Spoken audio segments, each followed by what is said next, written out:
My name is Evelyn Marrow. I'm 63. Mornings in Charleston have a way of moving slowly, the kind of slow that used to comfort me. I liked the quiet hum of the ceiling fan, the soft hiss of the kettle, the scent of chicory coffee drifting through the kitchen. Peace, to me, had always been found in small routines. That Thursday morning, my son Aaron sat across from me at the table, stirring sugar into his cup like he was measuring something important. He smiled in that practiced, careful way he used at work. "Mom," he said, "maybe you should let me handle your money from now on." He said it gently, as if he were offering help. His voice was low, polite, almost tender, but underneath it, something sharp, the kind of tone people use when they've already made up their mind. I nodded slowly, buying time. "You think so?" He leaned back, confident. "It'll make things easier for you. I'll set up transfers, pay your bills. You won't have to worry about a thing." Easier for me. I watched the sunlight slide across his watch band and wondered when he'd started talking to me like a client instead of a mother. "I trust you," I said finally, the words tasting odd in my mouth. Aaron smiled wider, satisfied. After he left, the kitchen felt heavier, as if the air itself knew something had shifted. The coffee had gone cold. I poured it down the sink and started washing the cups, one by one. Friday came warm and heavy, the air outside thick with the smell of rain. By 6, the roast chicken was done. The table set for 3, though I hadn't decided if I'd stay long enough to eat. I heard Aaron's car pull up first. Then the quick click of his wife's heels on the walkway. They always entered without knocking, like the house still belonged to them somehow. When the door swung open, silence filled the space that used to hold a sofa, a bookshelf, and 40 years of my life. "Mom," Aaron said, stopping mid-step. His voice wavered. "Where's everything?" His wife's eyes darted around the room. "You sold the furniture." I dried my hands on a towel and looked up from the sink. I needed space. I said simply, "Space." Aaron's tone cracked between disbelief and irritation. "You can't just sell everything." "What are we supposed to do, sit on the floor?" I watched him, calm as the clock ticking on the empty wall. "You'll manage." He blinked, then turned red. His wife folded her arms, muttering something about irrational decisions. I said nothing. Words weren't needed. The room bare, echoing. Stripped of comfort was the only answer I intended to give. Aaron's anger built like a storm he didn't know how to control. "You're acting crazy." "Mom." I met his eyes and saw, for the first time, not concern but possession, the look of a man realizing control was slipping away. When they finally left, the house fell quiet again. I stood in the middle of the empty room, the air smelling faintly of lemon polish and rain. The emptiness didn't frighten me. It felt clean. The night after Aaron's outburst, I couldn't sleep. I sat at the kitchen table, staring at the faint reflection of myself in the dark window. The house, now half empty, seemed to breathe easier without the clutter, though the quiet left too much room for memory. I was 31 when I buried my husband.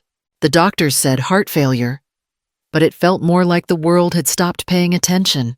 Aaron was 5 then, small enough to still climb into my lap and whisper that everything would be all right. I remember nodding, even though I didn't believe it. The bills came: first electricity, mortgage, hospital fees, and I learned to balance them like stones in my hands. I worked mornings at the county office, nights keeping books for a bakery that paid mostly in leftover bread. I learned how to stretch soup into 3 dinners, how to sew buttons back onto a school uniform instead of buying a new one.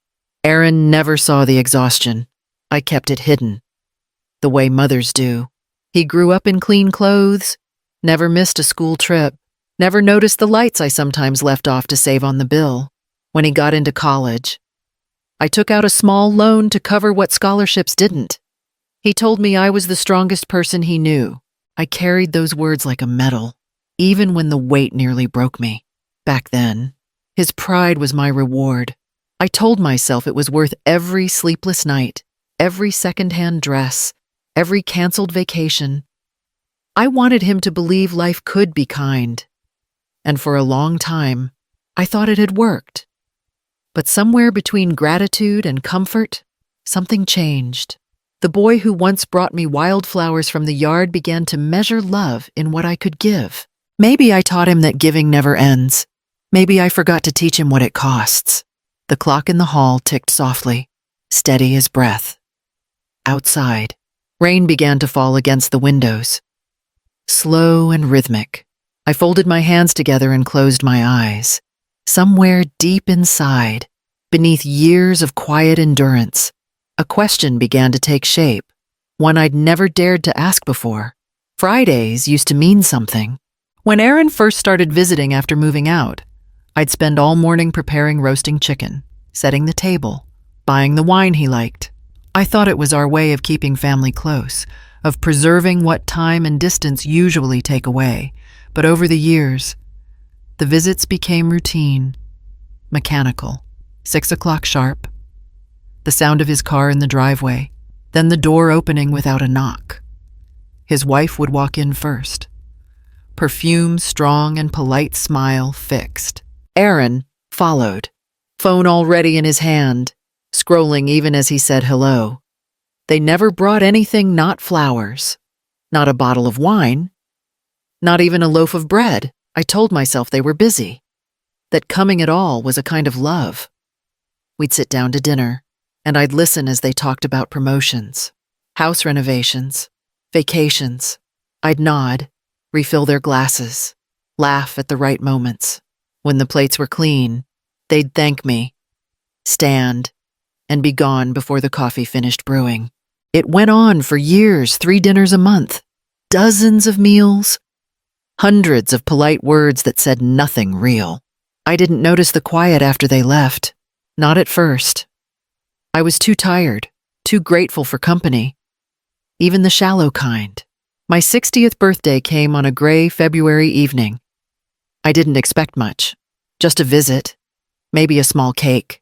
Aaron arrived 2 hours late. No gift. No card. He hugged me one-armed, distracted. Said there'd been traffic. We ate the cake I'd bought myself. He stayed 20 minutes. After the door closed, I sat at the table, staring at the crumbs. The air felt cold, even with the heater running. I picked up my fork and ate what was left dry frosting.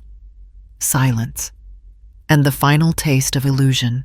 That night, I realized the truth I'd been avoiding. I wasn't being loved. I was being used. Aaron came by on a Monday afternoon, unannounced but expectant, carrying a slim leather folder under his arm. His smile was the kind people wear when they believe they're about to be praised.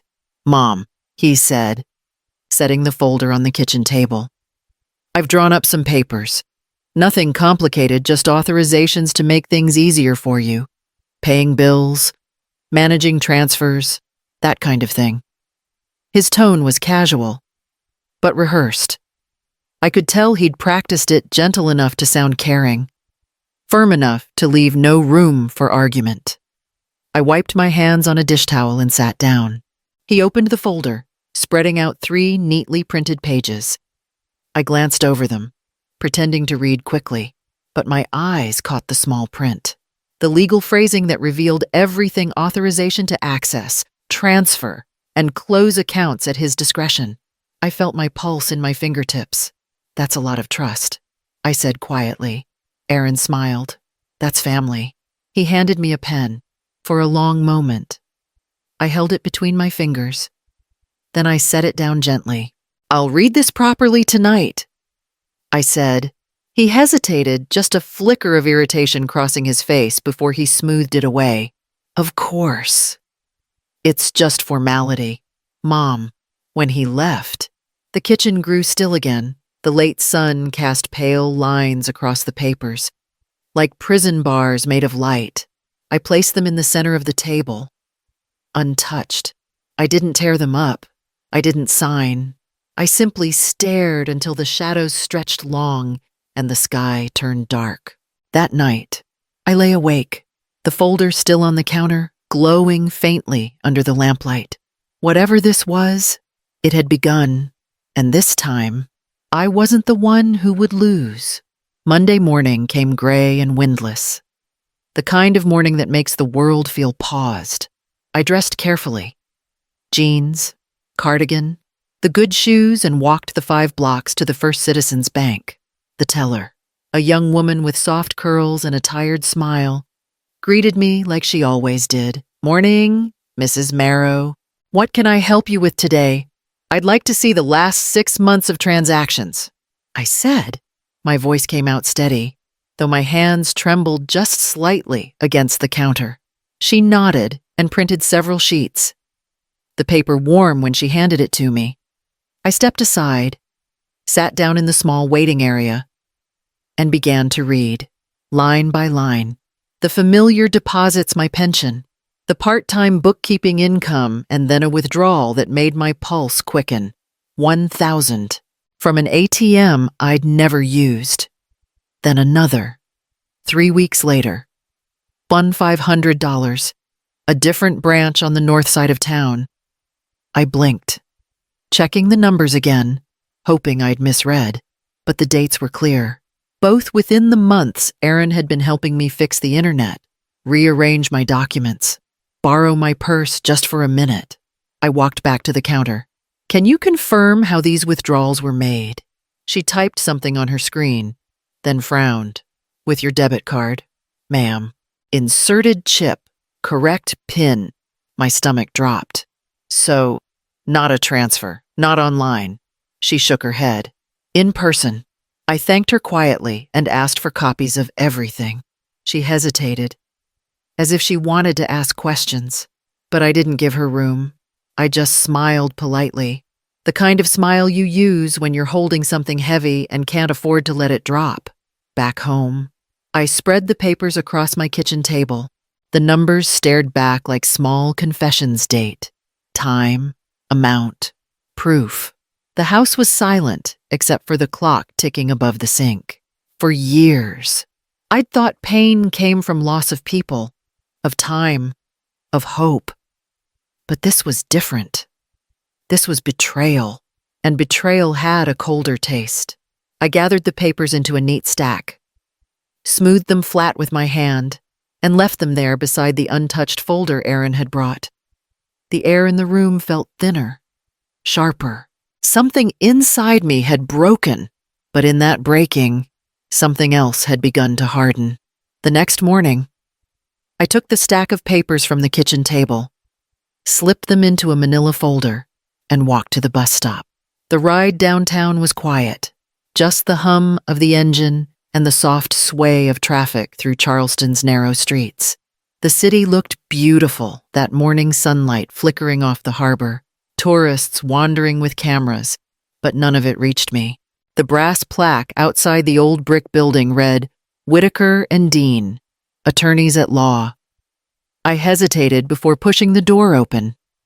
Inside, the air smelled faintly of leather and dust. A secretary led me to a small office lined with books. Mr. Whitaker stood as I entered. He was in his late 60s, tall, with silver hair and kind eyes that didn't rush to judge. "Mrs. Marrow," he said, offering a seat. "Tell me everything," so I did. "So, about the missing money, the withdrawals, the papers Aaron had wanted me to sign." My voice shook at first, then steadied. When I finished, he leaned back, folded his hands, and said quietly, "This isn't confusion, Mrs. Marrow. This is financial fraud." The words settled in the room like the final click of a lock. I exhaled slowly. No one had named it before. He explained what to do: close vulnerable accounts, open new ones in a separate bank, change passwords, document everything. And, he added, do it quietly. Don't confront him until you're protected. I nodded, taking notes I barely needed. Every sentence he spoke was a small act of returning control to me. When I stood to leave, I reached for his hand. "Thank you," I said, my voice trembling not with fear this time, but with something close to relief. Someone had finally spoken the truth aloud, and it no longer sounded like weakness. It sounded like strength. It was just past noon when I heard the sound of tires on gravel, the kind of fast, angry stop that made the window panes hum. I looked out through the curtain, Aaron's car, and beside him, his wife's rigid silhouette. They didn't call, didn't text. I had been expecting this. The knock came sharp and heavy. I opened the door halfway. Aaron pushed forward a step, his face red, his eyes sharp with the kind of anger people wear when they've been found out. "Why are you doing this?" he demanded. "You're spreading lies telling people I stole from you." I didn't flinch. I held the folder against my chest like a shield. "I'm not spreading anything, Aaron. I just know." His wife crossed her arms, her voice tight and cold. "She's imagining things again. This is what happens when people your age start to—" "I'm not confused," I interrupted softly. Then I opened the folder and laid it on the small table by the door. The withdrawals, the credit card accounts, the utility bills in my name at your address. Aaron froze. His expression shifted: shock, denial, then something darker. "You went digging through my life," he snapped. "You have no idea how finances work. Mom, I was helping you. You're just paranoid." I met his stare, calm and steady. "No, Aaron, I've been quiet. That's not the same thing." The words hung in the air, clear and sharp. For the first time, he didn't know how to answer. His wife grabbed his arm, whispering something I couldn't hear, but his pride was already wounded. He turned, jaw clenched, eyes full of fury. "You'll regret this," he said. "You're destroying your own family." He stormed out, the door shuddering as it slammed behind him. The car roared away, leaving only the faint smell of exhaust in the still afternoon air. I stood there a long moment, hand on the doorknob, feeling the echo of his words fade into silence. Then I locked the door. The house was mine again, not in paper, but in peace. The folder lay open on the table, the evidence fanned neatly inside. I picked it up and placed it in the drawer beside my chair. My pulse had steadied. My hands didn't shake. For the first time in years, I wasn't afraid of my son. The morning after Aaron's visit, I went back to Mr. Whitaker's office with a notebook and a calm I hadn't felt in months. The decision had already been made. I just needed to put it into motion. He looked over the papers I'd brought, then smiled slightly. "You've done half the work already," he said. "Now let's make sure it counts." We started with the bank accounts. Together, we closed everything tied to my old address and opened new ones at a small private branch across the city, the kind that still required face-to-face verification. My pension deposits were redirected, my savings secured, my passwords replaced with ones I'd never written down. Every form I signed felt like unlocking a door that had been quietly locked from the inside. Next came the reports. Whitaker helped me file the fraud documentation, carefully attaching copies of every withdrawal and unauthorized card. It wasn't vengeance, it was record-keeping, plain and lawful. Before I left, he asked if I'd thought about my estate. I had, that night, sitting at the same kitchen table where everything began. I rewrote my will. No longer was Aaron the sole heir. The new beneficiary was a women's foundation downtown, a group that offered financial literacy programs for single mothers. The idea made me smile. A week later, Aaron began posting online photos of himself, captions about toxic relatives and ungrateful parents. Friends left sympathetic comments. I didn't answer. I didn't even read them twice. 2 more weeks passed before the silence broke again, but this time, not from him. I received a call from Mr. Whitaker.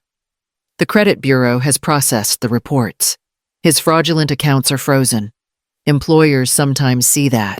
That evening, I sat on the porch as the cicadas sang in the humid Charleston air across the street. Lights flickered on in other houses, families settling into their easy routines. Mine had ended, but in its place, something steadier had taken root. I whispered into the twilight, "That's your inheritance, Aaron lesson included." There was no triumph in my voice, only a deep, quiet peace. Justice, I realized, didn't always arrive in courtrooms or headlines. Sometimes it came softly, carried on the sound of a woman who finally learned to stop apologizing for surviving. By spring, the house no longer felt like a place of endings. I'd sold the old one, settled my affairs, and moved to a small cottage near the marshlands outside Beaufort. The air smelled of salt and pine, and the evenings came soft and gold across the water. I spent my mornings reading on the porch, a cup of coffee in hand, and my afternoons tending to the camellias I had planted along the fence. Their blossoms opened slowly, shy at first, then bright and full proof that even after long winters, beauty returns on its own schedule. I hadn't heard from Aaron in months. The quiet suited me. Then, one afternoon, the phone rang. His voice was different, smaller, uncertain. "Mom, I just wanted to say I'm sorry. For everything. For a long time." I said nothing. The sound of the marsh filled the pause, the rustle of reeds, the distant call of a heron. "I already forgave you, Aaron," I said gently. "But forgiveness doesn't mean you can come back." He didn't argue. There was only breathing on the other end, then the soft click of disconnection. That evening, I found the old porch light in a box marked Keep. It was the one my husband had wired himself 40 years ago in our first home. I cleaned the glass, replaced the bulb, and mounted it above the door. When the sun disappeared behind the water, I switched it on. The light spilled over the wooden steps and into the yard, warm and steady.